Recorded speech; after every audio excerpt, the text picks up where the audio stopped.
All right, for today's shop walk, we're gonna do a little tour, show you what the guys are working on. The first bike is quite nice, right, Steve? It is. Beautiful bike. CBR 400. Do you remember the model designation for this one, Abby? Remember this is the 20, what is it?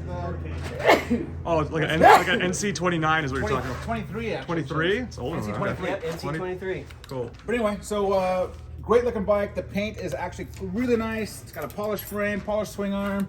So, you know, maybe not a collector piece, but most certainly a beautiful rider. It is. It's Steve nice. was even saying how nice he'd almost take it for himself. But I'd be in the same position as my NC. I can't ride it. That hurts my wrist. I was peeking in the tank. That's the good news. The tank is nice and clean inside, so we'll get better pictures of that. The bad news is it has pretty much no compression. So show us how to do that real quick. So I know you already pulled the plugs. Oh, okay. Let me hook it back up. All right, real quick. Sorry, Steve. That's all right. There you go. Okay. Like this, the battery booster. Turn it on. Crank the throttle. You got the booster on? Yep.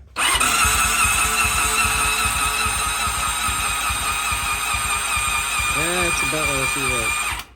And we've already checked another cylinder. It was similar to that. It's supposed to have closer to like 100 and 150 or more at least. 150 plus, and it's got like 30. So the motor is bad. It could just be the head though, right? I'm sure it's the head because you know what we ran into with that. Here's the thing though. So we have a ton of bikes coming in, and we can't get to them all. So we're going to let some of these go as zero reserve. Let someone else have the project. You might be able to get yourself a steal on a really cool bike that's already titled. It's got a lot of good stuff. I mean, it's got a brand new chain and motor is clean on I think we did the chain of tires and everything else and Yeah. service before. That was So cool exhaust. we started servicing it in the carbs, and we realized something else was wrong, and there you have it. Anyway, that's enough bad news for the day. Let's move on to the next one. Moving on. All these over here is putting together the ZX10. If you get up nice and close, Abby, you can see just how clean this bike is. One of our customers wanted an excellent example. The motor just shows phenomenally well, right? It had a couple marks and things that weren't really that bad, but Matt over at Color Zone Designs did a complete respray on it. And now you can barely see it, but you can kind of see it in this light. It's got this nice, beautiful kind of blue hue to it now. In the sun, it really pops. So Matt did something with a clear coat to make it do that. And He tinted it. tinted it. There you have it. Almost done, Ollie? Getting there. Getting About half an hour. half an hour. There you go. Okay, we'll check back We'll in come 30 back. minutes. Yeah, there you go. All right, moving on. Yanni is on VFR 1000, VF1000R. That also came to us from South Africa. And you're working on carbs, I think? No, the carbs are good. Just waiting on some parts now. I'm rebuilding the rear master cylinder. And then after that, just doing a bunch of flushes, getting it ready. So once the carbs here, I'll make it run. Beauty. Not a bad example, 10,000-ish kilometers. And the cool thing about this one over some of the other ones that, for me anyway, is it's got the double headlight lenses, or double headlight bulbs in behind the one lens, which I think is neat. We found a really mint one for our buddy Steve Rapp a while ago. He has since sold that bike, but we sold it for him, I should say. His was perfect. This one will be a really nice rider when it's done.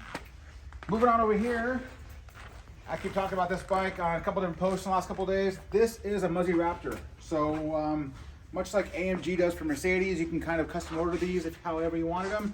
You can get a single-sided swing arm, you can get an 850 kit, things like that, right, Abby? That is correct. This one's obviously double-sided swing arm. It had some kind of, I don't know, janky kind of paint on the wheels and stuff. I know, initially. man. Yeah, It it had like wasn't this great. golden black powder coat on there. It didn't look nice. So we've redone the wheels, refinished them, new Yeah. bearings, some new hardware. Yeah. Made it look really nice. The bodywork was done on this one by Haney Designs, I think, right? Wasn't it? I think Haney did it out in Arizona, and he's a phenomenal painter. Troy Lee's painter for about 20 years, so you know he's great. Muzzy Raptor special for a bunch of different reasons, but we'll get into that later. He already had it running a little bit this morning, Yeah, a little but it bit. had some carb issues. Yeah. Got the flat side carbs on it, of course. Unfortunately, one of the emulsion tubes is bad, right? Yeah, so that one was bad, unfortunately. So, but we'll order some new parts to get it up and running. Yeah, and I think we have two or three sets of those in stock. We can probably get some parts from those. So it's one great thing about Iconic. Where else can you find flat side That's carburetors? true. It's sitting on the shelves, right? Last, I want to give a big, huge shout out and thank you to our friends in Italy. Bimota Special Parts, right? Classic parts. Bonus Classic classic Parts, I parts. beg pardon. Said, this is the Vidui that we've owned at Iconic for quite some time. We took it as a partial trade on a 0 mile bike for a collector. It was supposed to be running and it's not. It has a lot of the kit things. It's called an Evoluzione, if I'm pronouncing it right, which has the big, massive carbon fiber air boxes on it. It's converted over to carbs for fuel injection, if I remember right. And when it was in storage at the old shop, we actually took it over to, I think Brian at BKM did some touch-up paint on it. So it came out really nice. It's a really great example. But anyway, back to Bimota's Classic Parts. They said, send us the ECU and we will take a look at it to make sure that's not your problem of why it's not running. Because on these bikes, the ECU is part of the dash. Yeah, the ECU and the dash, yeah, like Avi said, same thing. And we're having a little light come on, and we think that's what's killing and not letting the starter run, but we're powering the coils. So we'll see. Anyway, cool shop walk today, Avi. Thank you, sir. And let's get some bikes out of here.